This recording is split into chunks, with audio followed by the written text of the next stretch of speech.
Welcome to Within the Frame, where we bring the most pressing issues across the globe into focus. I'm Kim Mok-yeon. 2025 was the year North Korea turned a corner, not just through provocations, but by actively repositioning itself in the global power game. Its military partnership with Russia has gone from symbolic to strategic, marked by troop deployments, munitions transfers, and a shared front against the West. And at home, Kim Jong-un showcased more public activity than any year in the last decade, pairing missile tests and submarine showcases with patriotic messaging and party discipline. Now, as North Korea readies its next party congress and deepens military production, questions are growing on how the Korean Peninsula's security map may be redrawn in the year ahead. For a deeper discussion on this, we are joined in the studio by Kim Mok-yeon, Senior Research Fellow at the Institute for National Security Strategy. A big welcome. It's good to be with you. And also joining us online is Brian Myers, Professor of International Studies at Dongsan University. Good to see you, Professor. Good to see you too. So let's start a discussion with Dr. Go. Russia has listed North Korea as one of its top diplomatic success in the year 2025, and also Kim Jong-un referred to Moscow as a true blood ally. What do you think, how would you define the current nature of the alliance? Well, beyond these grandiose statements, it's quite true that North Korea and Russia are very close now. So right now, North Korea happens to be the only country that's helping Russia officially in its ongoing war against Ukraine. And we also know that North Korea maintains at least 14 to 15,000 troops in Russia at a given moment. So this is the only foreign troop in the Russian soil right now fighting alongside the Russian troops. And it actually showcases how important North Korea is to the Russian war effort right now. So this also, we see the compensation for that on the North Korean side. North Korea has been unveiling new weapon systems, very sophisticated weapon systems that only the major powers would have, such as long-range ballistic missiles, airborne warning radar systems. And now North Korea has just unveiled also what's believed to be a nuclear propelled submarine on Christmas. So clearly, Russia is empowering North Korea, not just diplomatically, politically, and economically, but also militarily, which is the huge concern for South Korea, because one of the reasons why South Korea had refrained from assisting Ukraine with lethal aid was because Russia had implied that it wouldn't really help North Korea unless South Korea expanded its assistance to Ukraine, and in fact, South Korea held its end of the bargain, and it's increasingly likely that Russia had not. So this is going to be a major challenge for future Russia-South Korea relations. Right, definitely. The deepening ties between the two are getting even more concerning by day. Now, as our Dr. Go has mentioned, practically speaking, North Korea sent thousands of personnel and millions of shells to Russia. But recently, we kind of hear that deliveries have kind of slowed down. Professor Myers, do you think this cooperation could be sustainable in the long run? Well, Kim Jong-un has apparently directed increases in missile and artillery output for next year. And I think he wouldn't have made those instructions public unless the country were already on schedule to carry them out. Now, of course, quality is another matter. We've been hearing reports about North Korean shells malfunctioning on the battlefield. But I think those claims may have been exaggerated by the Ukrainian side for propaganda purposes to a certain extent. In any case, there's a broad range of areas in which the two countries are cooperating, and what North Korea may have difficulty delivering in one area, it could make up for in another. I think the big question is the soldiers. How many losses is the North Korean military sustaining, and how many is the regime willing to deal with? I mean, North Korea is certainly losing a lot more men per month than South Korea lost per month during the Vietnam War. In the 1960s. But in a country the size of North Korea, with a really massive military and universal male conscription, I think a few thousand deaths a month would probably be sustainable, especially because the regime can control how much bad news the public receives. So, of course, if this war goes on another 5 or 10 years, that might be a different story. But I see no big problems for North Korea, let's say, in the year ahead. Then, Professor Myers, let's also touch upon the weapons front. Kim Jong-un oversaw a long-range cruise missile test just days ago, calling it a proof of a, quote, reliable counter-strike power. What's behind the timing and the intended message of that launch? Well, first of all, let's keep in mind these missiles do not represent a huge technical leap forward, but they are potentially nuclear capable, and they can fly low enough to evade radar and far enough to reach Japan or South Korea. So this test launch is certainly worth paying attention to. As for the timing, though, we've seen so much high-profile military activity over the past few weeks. Kim visiting that submarine construction site. He visited a factory that was making rockets. You had the long-range surface-to-air missile test the other day.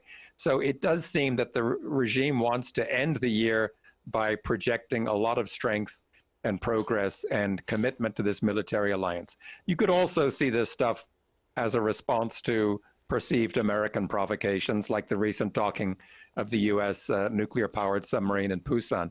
But on the other hand, I think we can always find plausible external motivations for these tests, whereas I think that a lot of this stuff is too expensive to be carried out just for a short-term propaganda effect. So my sense, as always, is that Kim Jong-un is methodically carrying out an armament timetable. He's ticking off one box after another, just as we do in our countries when we test weapons. I mean, we don't usually test fire missiles in order to send a message or as propaganda spectacles. And I don't think we should always assume that that's what North Korea is up to. So it has its own kind of a time setting. For internal logic, exactly. Right. Now, let's all go back to the latest missile submarine that we've mentioned. So the regime actually revealed a newly finished nuclear-powered submarine. Could we say that North Korea is actually close to deploying a ballistic missile submarine itself, Dr. Go? And how serious is that shift for regional deterrence? Well, clearly, even though North Korea keeps surprising us by unveiling new weapon systems that we hadn't expected for them to have, nonetheless, I think, cautiously speaking, I think there's still some clear a little bit of distance from where North Korea is right now to the point of completing the development of a nuclear-propelled missile submarine. The analysis is based on two facets of the information that North Koreans have shared with the rest of the world when they shared the photo of the nuclear submarine that they're right now constructing somewhere in North Korea. So there are forms and function when it comes to a nuclear submarine. The shape of the submarine actually provides a lot of information on what kind of function North Korean can have in their nuclear submarine. So the function obviously is about the propulsion technology that North Korea might have acquired or actually received from Russia. So when it comes to shape, in fact, it's actually a derivation of some of the experimental nuclear submarine, ballistic missile submarines that North Korea had unveiled in the past. So what it means is, in fact, it doesn't seem to be the derivative of the latest submarine design that we see in China, Russia, or the United States.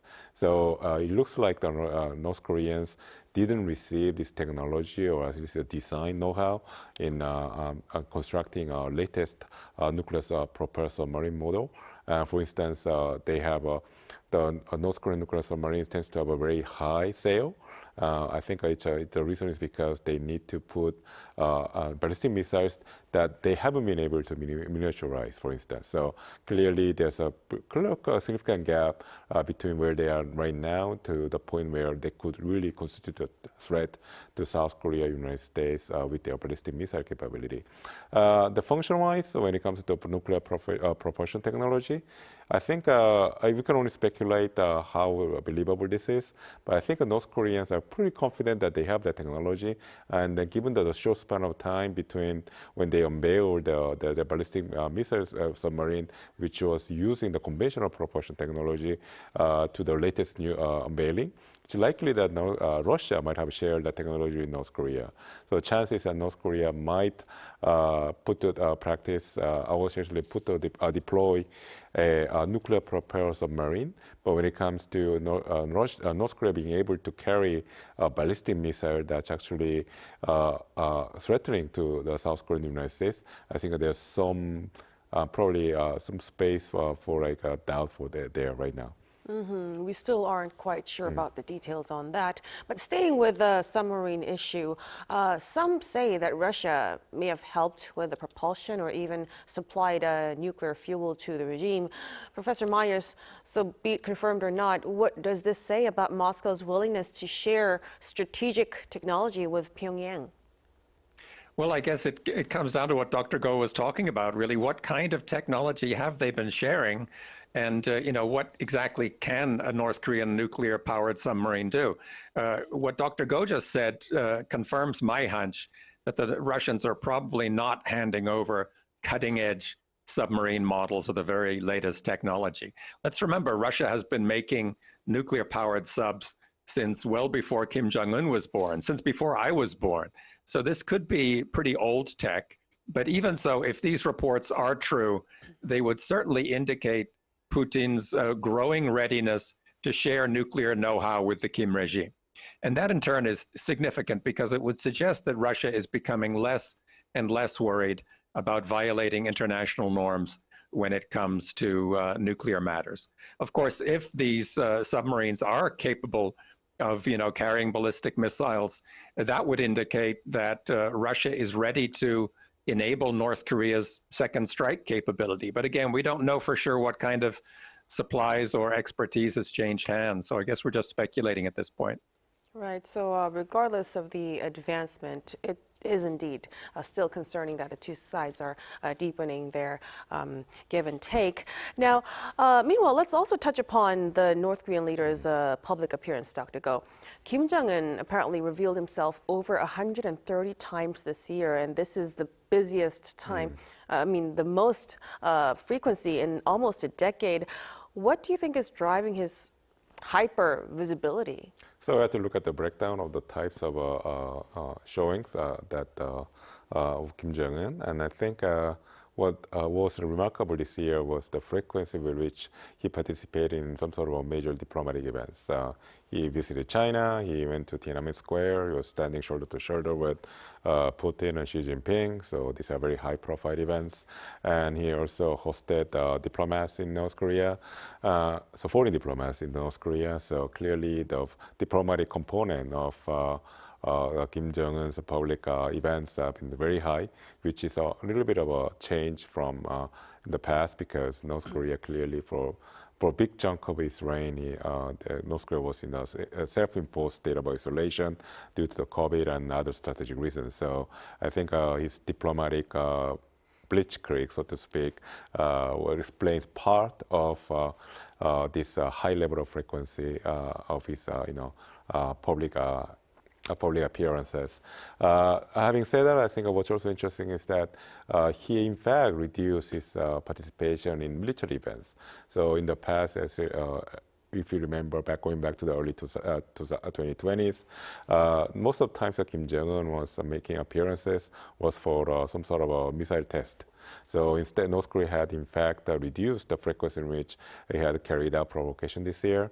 So clearly, North Korea has shifted its main form of preferred form of strategic communication from making, like unveiling new weapon system directed at South Korea, the United States, to make a more quote unquote normal, like a strategic messaging by, for instance, attending high-profile diplomatic events, which is in fact a good thing because North Korea clearly is less, dialing down its activities that's conducive to heightening the tension in the Korean Peninsula to something that's more rhetorical and then symbolic. So in that sense, I think it's a good thing. But I think also what's remarkable is that Kim Jong-un seems to be very interested and focused and showing that his interest in the domestic affairs. So for instance, he made frequent statements about the importance of developing the North Korean economy. I think this is very interesting. I think it's an indication that Kim Jong-un's last 5-year economic plan didn't quite work out to his expectation. So I think we made several remarks about this in this program about the importance of the latest 5-year economic plan for North Korea, because this is an economic plan that actually changed in a fundamental manner North Korea's economic policy from a limited marketization to something about centralization. So I think I'll be interested to see what North Korea is going to make in terms of statements in the upcoming 9th Party Congress, which is going to take place January next year. So it's really interesting that the regime's priorities actually changed. Then speaking of which, South Korea is also shifting, Dr. Go. It's reclassifying the North state-run Rodong Sinmun Media Group as a general material. So if North Korean websites also become accessible from South Korea, how might Pyongyang take this?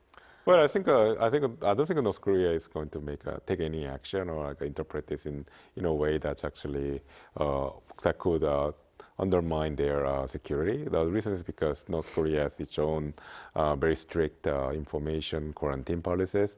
So even if South Korea opens up its websites to the North Koreans, which is already happening, North Koreans clearly cannot access that information, not because of South Korean censorship, but it's because of their own North Korean regime censorship. But on the other hand, when it comes to lifting the limitation of South Korean citizens' access to North Korean information, I think that's going to be quite interesting. I don't think North Koreans will be affected by this, but I think there will be some controversy initially about how some of the information that's actually for a long time has been banned by the South Korean government as being undermining South Korea's internal security, that is now fully available to the South Korean public. Some people might be apprehensive about it, but I think it's in fact it's a long overdue when it comes to this kind of information change, because clearly when it comes to the regime political system and the information system competition between the two Koreas, South Korea has won that race very handily. So in that sense, I think South Korean citizens are clearly very well educated about the situation in North Korea. They should definitely exercise their freedom of choice and freedom of expression if they want to check out the North Korean information from the source, not curated by the government. I think South Korean citizens are fully in their rights to do so. But what about from North Korea's side, from Pyongyang's leadership? Would they be I don't think they want to reciprocate this. It's about South Korea's own domestic policy about information access. And I think this means an ongoing discussion about it. And I don't think either side of the political spectrum, the conservatives or progressives, never expected North Koreans to reciprocate this action by the South Korean government of lifting this control on information access on the North Korean side, because North Korea, we know that they're very fearful about their own citizens accessing South Korean information. Thank you for that explanation, Dr. Go. Now, so as for now, the ties between North Korea and South Korea, it's kind of stalled. President Lee Jae-myung, he lately stressed the need to find even a needle's opening for re-engagement between the two Koreas. Professor Myers, so with diplomacy frozen, what real options do you think are left for Seoul to de-escalate tensions and reopen dialogue? Well, not very many, I'm afraid, because Kim Jong-un has spent much of the past 2 years driving home in various ways the message that he's tired of what he has called the vicious cycle of dialogue and confrontation with South Korea. He said he's given up on peaceful unification, and he and his sister have emphasized that South Korea just lacks the sovereignty and the will, regardless of who's in power, to push back against American meddling in the inter-Korean relationship. Now, the regime has changed its mind before. It could do so again. But imagine if Kim reaches out to the Blue House and the Americans step in again and say, not so fast, you cannot do this, you cannot do that, which is what happened during the Moon years. So in my view, Kim Jong-un is highly unlikely to initiate anything with the Lee government or to accept anything that the Lee government initiates until some sort of agreement has been reached with Washington first. Just another summit with Trump is not going to cut it, I'm afraid. Of course, President Lee can go on trying to get something going. It can't hurt, I guess, but I think we all need to be realistic. So the Lee administration should negotiate with Washington first and make a move. Well, yeah, I think the Americans are waiting for the North Koreans to accept their outreach. I don't think that South Korea is going to have much of a role to play, I'm afraid. So we'll really have to see how things would unfold in the coming year. Thank you so much for your insights, Professor Myers, tonight. Thank you. And of course, Dr. Go, we appreciate it. Yeah, it's my pleasure. And that'll be all from us on Within the Frame. Be sure to tune in again next time as we continue to explore the stories that matter. Till then, stay informed and engaged.